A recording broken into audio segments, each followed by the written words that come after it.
semua, kembali lagi di channel aku, Rita Primayuni. Jadi sebelum kalian lanjut ke videonya, buat kalian yang belum subscribe bisa di subscribe dulu supaya dapat video menarik berikutnya. Pada video ini aku ingin memberikan sedikit tips bagaimana caranya untuk menjadi juara esai nasional padahal baru pertama kali coba atau pengalaman pertama. Jadi tips ini sesuai dengan pengalaman pribadi aku yang waktu itu aku lomba di UGM Jogja. Nah, sedikit cerita, aku sempat lomba di Politeknik Kesehatan Denpasar. Itu lomba pertama kali aku waktu kelas 1 SMA dan menjadi peringkat terakhir.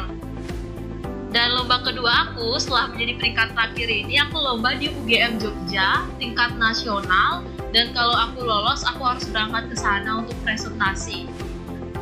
Di sana itu aku belajar gimana sih penulis esai yang benar itu, dan dari proses belajar itu aku mendapatkan ilmu dan akhirnya aku bisa menjadi juara di sana. Jadi apa sih tips yang bisa aku berikan untuk teman-teman semua? Jadi yang pertama itu, kalian harus tahu di mana tempat untuk mendapatkan informasi lomba. Karena banyak banget, karena aku kan saat ini tuh menjadi seorang pembina, dan juga ada beberapa adik kelas aku nanya, "Kak, gimana sih buat nyari informasi lomba esai atau karya tulis kayak gitu?" Dan menurut aku banyak orang yang nggak tahu di mana mencari informasi lomba itu.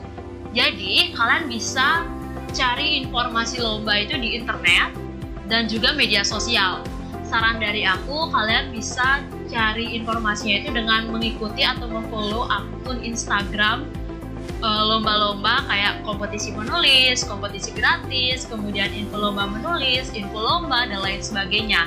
Jadi kalian akan mendapatkan informasi perlombaan ada esai atau karya tulis setiap harinya yang akan mereka posting. Nah, jadi tahu di mana tempat lomba aja nggak cukup nih kalau kalian nggak ikutin. Jadi nggak cuma sekedar tahu informasinya aja, tapi kalian juga harus punya semangat buat ngikutin lombanya itu. Dan saran dari aku, kalian jangan terlalu aku pingin banget nih juara di sini. Boleh kayak gitu untuk memotivasi diri kalian, tapi jangan itu jadi alasan kalian untuk berhenti nantinya kalau kalian gagal. Itu sedikit saran dari aku sih. Oke, lanjut. Di sini aku akan memberikan tips bagaimana cara menulis esai yang baik dan benar. Jadi banyak sekali hal yang harus kalian perhatikan dalam menulis esai. Yang pertama adalah tema. Kenapa tema? Karena tema itu kan sudah ditentukan nih oleh panitia. Ada banyak tema. Misalnya ada mengatasi sampah plastik, kemudian mencegah stunting, dan lain sebagainya. Dan kalian ketika menulis esai itu nggak boleh lepas dari tema yang sudah diberikan. Karena takutnya kalau kalian lepas dari tema, juri itu nggak akan membaca esai kalian. Jadi kasihan, sudah gugur karena tema tersebut gitu.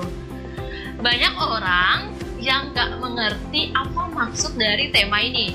Karena biasanya ketika ada suatu instansi, misalnya universitas atau instansi lainnya, ketika mereka mengadakan suatu perlombaan esai, pasti ada panduannya. Nah, panduannya itu akan ada tema besarnya yang harus kalian buat. Jadi banyak orang yang nggak paham, kita bedah sekarang. Misalnya nih, aku kasih contoh tema esai, upaya pencegahan stunting di Indonesia. Untuk memahami ini dan kalian bisa membuat suatu inovasinya, ada beberapa hal yang harus kalian perhatikan. Temanya upaya pencegahan stunting di Indonesia. Jadi kalian harus tahu apa itu stunting. Kemudian kalian juga harus tahu kenapa seseorang itu bisa terkena stunting dan siapa pihak yang bisa kalian libatkan untuk mencegah stunting di Indonesia. Nah, dengan tahu hal ini, maka kalian bisa membuat upaya pencegahannya. Nah, upaya pencegahan itu juga banyak sekali. Bisa dalam bentuk program, dalam bentuk aplikasi, dalam bentuk produk, dan lain sebagainya. Di sini aku bakal ngambil contoh dalam bentuk program. Dalam bentuk program, anggap aja namanya itu program Stop Stunting. Apa sih isi dari program Stop Stunting ini? Jadi kalian bisa gunakan isinya itu dari 3 hal ini, 3 hal yang sudah kalian cari tahu sebelumnya. Misalnya nih, kenapa seseorang itu bisa terkena stunting? Ada banyak alasan. Salah satunya karena orang tua kurangnya edukasi terkait dengan stunting. Jadi anak mereka berpotensi untuk terkena stunting, seperti itu. Jadi dari isi programnya ini kalian bisa membuat suatu kegiatan. Jadi kegiatannya itu yaitu mengedukasi orang tua supaya orang tua itu mengenal apa itu stunting, dengan tujuan anak-anak mereka supaya tidak terkena stunting. Nah, jadi kan sinkron dengan upaya pencegahan kalian dan masalah yang ada di masyarakat. Kemudian pihak yang terlibat itu siapa? Pihak yang terlibat itu seperti orang tua, kemudian orang tua itu sebagai target sasaran, bisa juga ahli gizi itu sebagai pelaksana programnya, dan lain sebagainya. Jadi itu sudah terbentuk suatu program yang bisa kalian tulis di esai itu gitu. Jadi kesimpulannya dari tema itu, upaya pencegahan stunting di Indonesia, kalian sudah paham maksudnya dan kalian sudah menemukan suatu inovasinya. Inovasinya itu adalah program Stop Stunting. Program ini berisikan kegiatan seperti mengedukasi orang tua terkait dengan stunting.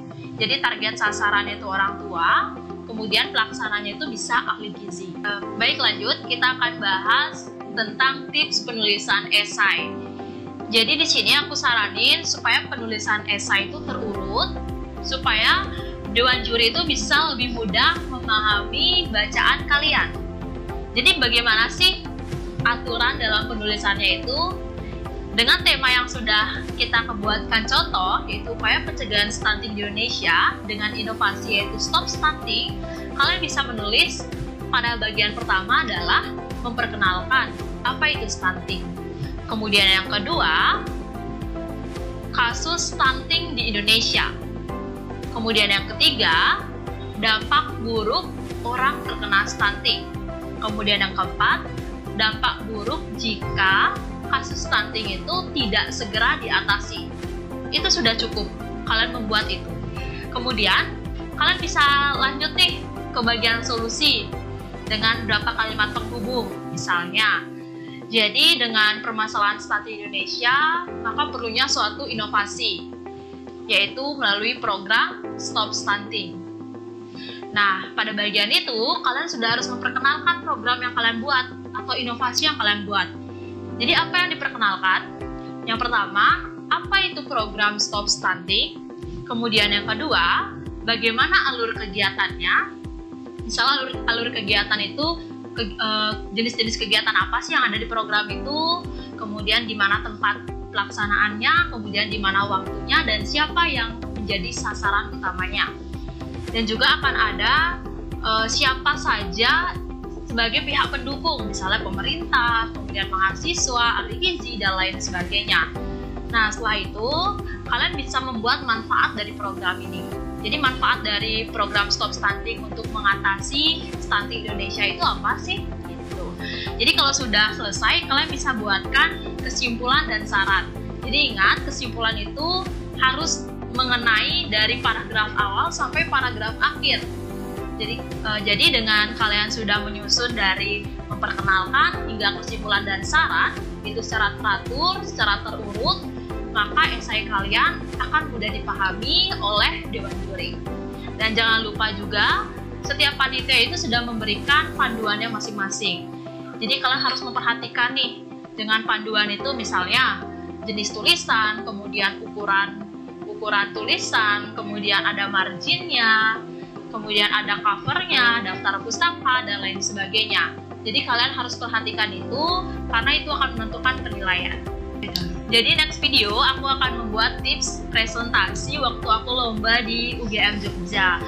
Karena ketika aku lomba di UGM Jogja itu, waktu aku lolos ke tahap presentasi, aku nggak ada pengalaman yang banyak untuk berbicara depan banyak orang atau depan pihak akademisi seperti dosen.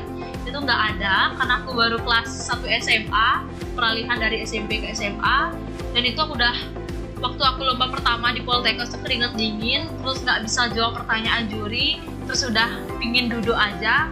Tapi akhirnya dengan tips presentasi aku aku bisa dengan santai menghadapi dewan juri ketika lomba di UGM Jogja.